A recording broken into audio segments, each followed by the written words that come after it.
the African, Caribbean and Pacific Group of States hosted a historic conference on renewable energies in view of reaching a common position ahead of the United Nations annual climate change meeting.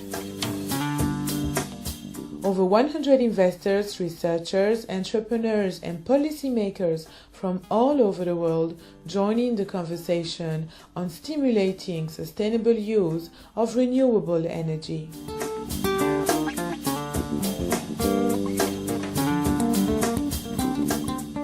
Above all, we have to accept that current sources of energy that we're depending on have simply not met the demand. 1.6 billion people in developing countries have no access to energy at all. 2.5 billion use biomass energy. It impacts on health. Rural clinics, you cannot store medicines because there's no power. People are sick, and certain basic procedures cannot be undertaken if they have to rely on availability of electrical power. Education, children are forced to use candles and kerosene, which are not very healthy. The cooking at homes, using firewoods and the smoke that it generates, the problems of upper respiratory diseases and sickness. So these are all consequences of not having cheap, dependable, renewable energy. There is a myth in ACP countries, and all these events I see the same myth about PV technology. Because a lot of people think that PV technology is very expensive. Technical costs are decreasing very fast year by year. We have to bet on distributed generation. We have to bet on this decentralized generation. And they still want to have big lines of transmission, their own national big grid. They still want to bet on fossil fuels when this is not the key, because renewable energy is scalable to lose the control of the power generation. It's not so easy to come up with, single, simple solutions. I think it has to be the problem of energy in general, access to energy, affordable energy, and then specifically renewable energy and energy efficiency has to be tackled from all sides. It's a regulatory environment, it's also the business climate, it's governments being totally behind actually launching these kind of programs and then really following through on their promises as well. In West Africa, we have, I can see, enormous resources of the major renewable energy sources. Now we have hydro. You won't believe it, that we have up to 23,000 megawatt of hydro, of which just under 20% is exploited. You come to bioenergy. 3/4 of the region has the potential to come out with energy resources, but we rely basically on traditional biomass and charcoal, which constitute 80% of the cooking fuel in the region. You come to wind. We have wind in most of the coastal areas with speeds all the way up to 12 meters per second, which is capable of producing enormous amounts of energy to serve the households and industry. But so far, so good, we have only 28 megawatt of wind exploited. And you come to solar. Solar is what we have even in more abundance. We have only 7.5 megawatt of solar installed. This shows that we have opportunity that we are not exploiting. Meanwhile, our people do not have energy. People, even the electricity that we have, mostly is produced from fossil fuels, which is a lot more expensive now than the renewable energy sources. We're just going through a new phase in the country. The first 4 turbines which we built in South Africa, They were done with the help of Danish donor funding.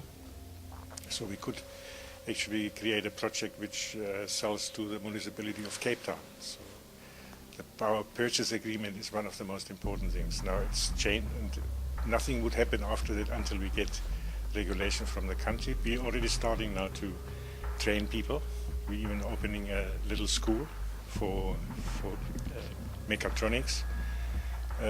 We have a problem that we don't have the basic knowledge of the people we take on, because we don't have qualified electricians, qualified mechanics. So we have a different way of putting up a program for teaching, which will be in little groups, but it's international accepted. And what we do is we start, and once the turbines are standing, we bring qualified people from that supplier for the beginning, and they train slowly the people for operation and maintenance. And on the developing side, we have engineers or consultants. That's all. That's not a problem. From the EIB's perspective, I can say that for the EIB, both inside and outside the European Union, renewable energy, energy efficiency, which we capture in a term climate action, is of utmost importance. We have money that's available to go into these projects, and so we are very active trying to look for these projects, and where we can also assist these projects with technical assistance. We have two different programs for technical assistance. One is coming from the Investment Facilities Endowment, and the other one is a trust fund, the EU Africa Infrastructure Trust Fund, that we can also tap into to assist project developers, but also governments, to develop renewable energy and energy efficiency projects. So upstream we can already provide help to develop these projects faster, to provide some of the funding to develop these projects. But then when actual projects are there, we are ready to help with loans. So our main product is to provide senior loans. But currently we're also trying to look at alternative and innovative approaches, including guarantees and perhaps hopefully also in the future some mezzanine funding to increase the equity in some of the projects, priority projects in this area.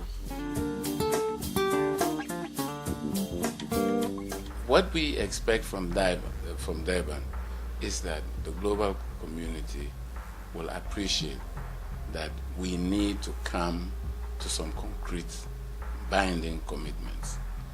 After Durban, we foresee the climate change commitments coming on board. That is what we all hope for. So, and if they come on board and there's a framework for the implementation of these funds, then we should see a rapid growth in renewable energy technologies.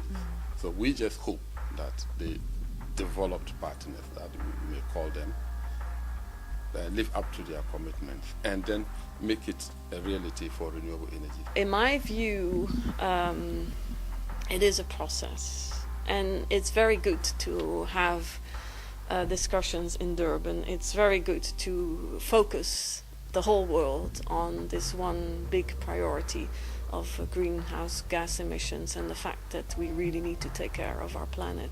Per year the sun sends 15,000 times the quantity of energy we need on the whole world, 15,000 times down to the earth. So we just have to turn it into electricity, warmth. Africa and most of ACP countries is a white paper to write a new future on it. So we have the opportunity to push on renewable energies and start well from the beginning. Climate change talks will resume in Durban at the United Nations Roundtable, where it is hoped the international community will come to an agreement on how to address what many call the 21st century global threat. The conversation goes on.